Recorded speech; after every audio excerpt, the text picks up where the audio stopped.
And here we go. 10. Hydrogen burn-off igniters initiated. 7, 6, 5. 4-stage engine start. 3, 2, 1. Boosters in.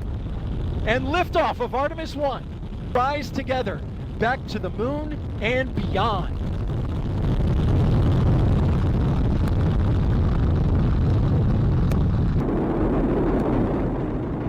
Hearing good control on the roll from teams in Mission Control Houston. All good calls so far. Now 30 seconds into the flight of Artemis 1, 1 minute and 9 seconds into launch. This is the greatest period of atmospheric force on the rocket.